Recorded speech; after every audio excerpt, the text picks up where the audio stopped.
सभी का एक बार फिर से स्वागत है मेरे इस वीडियो में। दोस्तों आज के इस वीडियो में हम सीखने वाले हैं फ्यूचर कंटिन्यूअस टेंस। दोस्तों इसमें भविष्य में कोई कार्य चल रहा होगा यह बताता है। इसकी पहचान है जब वाक्य के अंत में रहा होगा, रही होगी, रहे होंगे या फिर होऊंगा ये आए, ये फ्यूचर कंटिन्यूअस टेंस की पहचान है।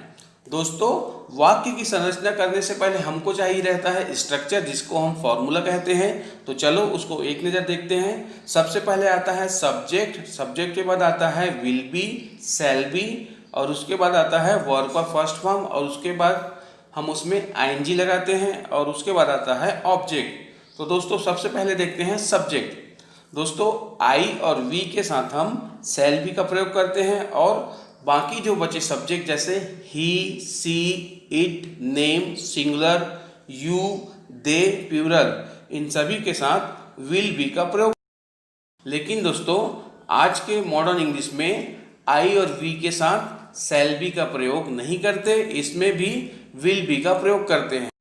तो हम सभी सब्जेक्ट के साथ आई, यू, वी, दे, प्लूरल और ही, सी, इट, नेम, सिंगुलर सभी के साथ हम विल बी का प्रयोग करेंगे। दोस्तों आई और वी के साथ विल का प्रयोग क्यों करते हैं, मैं फ्यूचर इंडेफिनिट टेंस के वीडियो सीरीज में बहुत ही अच्छे से डिटेल में बताया हूँ। यदि आप उसे नहीं देखे हैं तो आप उस वीडियो को देखिए, तो आप समझ जाएंगे आई और वी के साथ हम विल का प्रयोग क्यों करते हैं।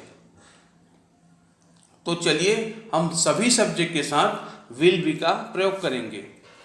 तो चलिए दोस्तों वाक्य के माध्यम से इसको हम और अच्छे से समझने की कोशिश करते हैं। तो वाक्य है वह आ रहा होगा। अब दोस्तों इस वाक्य को हमें इंग्लिश में ट्रांसलेट करना है, तो इसको इंग्लिश में ट्रांसलेट करने से पहले हमको चाहिए रहता है स्ट्रक्चर, जिसको हम फॉर्मूला कहते हैं। वो तो हमें पता है। सबसे पहले आता है सब्जेक्ट, और सब्जेक्ट के बाद आता है विल, और विल बी के बाद आता है वर्ब का फर्स्ट फॉर्म जिसपे हम लगाते हैं आईएनजी, और उसके बाद आता है ऑब्जेक्ट। तो चलो दोस्तों इसी फॉर्मूले की मदद से इस वाक्य को हम इंग्लिश में ट्रांसलेट करते हैं। तो वाक्य है वह आ रहा होगा, तो इसका इंग्लिश ट्रांसलेशन होगा ही विल बी कमिंग, मतलब वह आ रहा होगा। अब दोस्तों इसी वाक्य को हम निगेटिव सेंटेंस में आते हैं, मतलब नकारात्मक वाक्य में। तो इसका नकारात्मक वाक्य होगा वह नहीं आ रहा होगा। अब दोस्तों इस वाक्य को हमें इंग्लिश में ट्रांसलेट करना है, तो हमें चाहिए रहेगा स्ट्रक्चर। तो स्ट्रक्चर तो हमें पता है। सबसे पहले आएगा सब्जेक्ट, और सब्जेक्ट के बाद आता है विल, और विल के बाद आता है नॉट, और नॉट के बाद आता है बी, और उसके बाद आता है वर्ब का फर्स्ट फॉर्म जिसपे हम लगाते हैं आईएनजी, और उसके बाद आता है ऑब्जेक्ट। तो दोस्तों इसी फॉर्मूले की मदद से इस वाक्य को हम इंग्लिश में ट्रांसलेट करेंगे। दोस्तों आपको ध्यान रखना है विल और बी दोनों के बीच में नॉट लगता है, मतलब विल के बाद नॉट और नॉट के बाद बी आता है। तो आप इसको ध्यान रखिएगा। तो चलिए इसी फॉर्मूले की मदद से इस वाक्य को इंग्लिश में ट्रांसलेट करते हैं। तो वाक्य है वह नहीं आ रहा होगा, तो इसका इंग्लिश ट्रांसलेशन होगा he will not be coming, मतलब वह नहीं आ रहा होगा। अब दोस्तों इसी वाक्य को हमें इंट्रोगेटिव सेंटेंस में बोलना है, मतलब प्रश्नवाचक वाक्य में। तो इसका प्रश्नवाचक वाक्य होगा क्या वह आ रहा होगा। अब इस वाक्य को हमें इंग्लिश में ट्रांसलेट करना है, तो इसके लिए हमको चाहिए स्ट्रक्चर। तो स्ट्रक्चर तो हमें पता है। सबसे पहले आता है विल, और विल के बाद आता है सब्जेक्ट, और सब्जेक्ट के बाद आता है बी, और बी के बाद आता है वर्ब का फर्स्ट फॉर्म जिसपे हम लगाते हैं आईएनजी, और उसके बाद आता है ऑब्जेक्ट। तो चलो दोस्तों इसी फॉर्मूले की मदद से इस वाक्य को हम इंग्लिश में ट्रांसलेट करते हैं। तो वाक्य है क्या वह आ रहा होगा, तो इसका इंग्लिश ट्रांसलेशन होगा विल ही बी कमिंग, मतलब क्या वह आ रहा होगा। अब चलो दोस्तों इसी वाक्य को हम इंट्रोगेटिव नेगेटिव सेंटेंस बनाते हैं, मतलब प्रश्नवाचक नकारात्मक वाक्य। तो वाक्य है क्या वह नहीं आ रहा होगा। अब इस वाक्य को हमें इंग्लिश में ट्रांसलेट करना है। तो सबसे पहले देखते हैं स्ट्रक्चर को। तो स्ट्रक्चर तो हमें पता है। सबसे पहले आएगा विल, और विल के बाद आता है सब्जेक्ट, और सब्जेक्ट के बाद आता है नॉट, और नॉट के बाद आता है बी, और बी के बाद आता है वर्ब का फर्स्ट फॉर्म जिसपे हम लगाते हैं आईएनजी, और उसके बाद आता है ऑब्जेक्ट। तो चलो दोस्तों इसी फॉर्मूले की मदद से इस वाक्य को हम इंग्लिश में ट्रांसलेट करते हैं। तो वाक्य है क्या वह नहीं आ रहा होगा, तो इसका इंग्लिश ट्रांसलेशन होगा will he not be coming, मतलब क्या वह नहीं आ रहा होगा, वह पढ़ाई कर रहा होगा।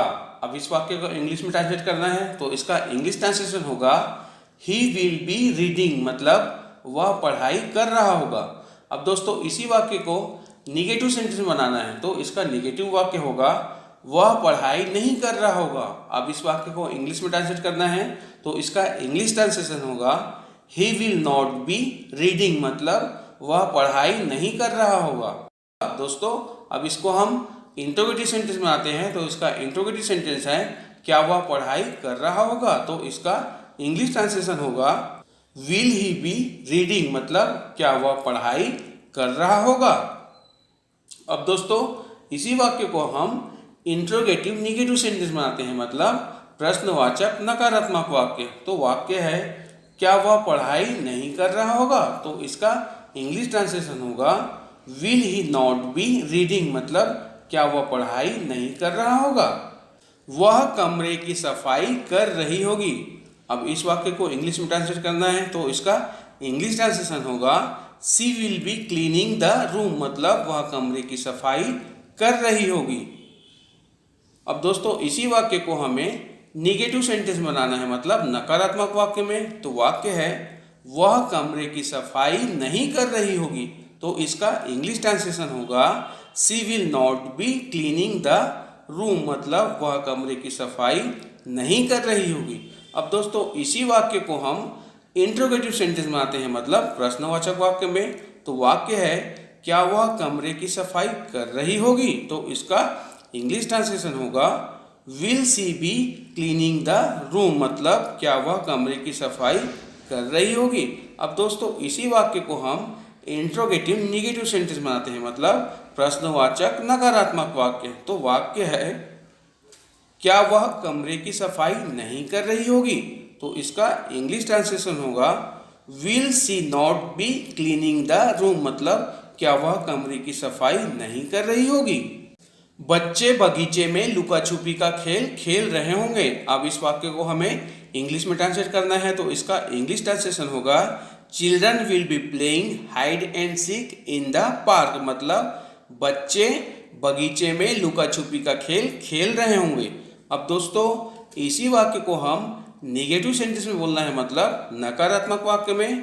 तो वाक्य है बच्चे बगीचे में लुका छुपी का खेल नहीं खेल रहे होंगे, तो इसका इंग्लिश ट्रांसलेशन होगा children will not be playing hide and seek in the park, मतलब बच्चे बगीचे में लुका छुपी का खेल नहीं खेल रहे होंगे। अब दोस्तों इसी वाक्य को हमें इंट्रोगेटिव सेंटेंस में बोलना हो, मतलब प्रश्नवाचक वाक्य में। तो वाक्य होगा क्या बच्चे बगीचे में लुका छुपी का खेल खेल रहे होंगे, तो इसका इंग्लिश ट्रांसलेशन होगा will children be playing hide and seek in the park, मतलब क्या बच्चे बगीचे में लुका छुपी का खेल खेल रहे होंगे। मैं कल इस वक्त पढ़ा रहा हूँगा। अब इस वाक्य को इंग्लिश में ट्रांसलेट करना है तो इसका इंग्लिश ट्रांसलेशन होगा I will be teaching this time tomorrow, मतलब मैं कल इस वक्त पढ़ा रहा होऊंगा। मोहन टीवी देख रहा होगा। अब इस वाक्य को हम इंग्लिश में ट्रांसलेट करते हैं तो इसका इंग्लिश ट्रांसलेशन होगा Mohan will be watching television, मतलब मोहन टीवी देख रहा होगा। वे जा रहे होंगे।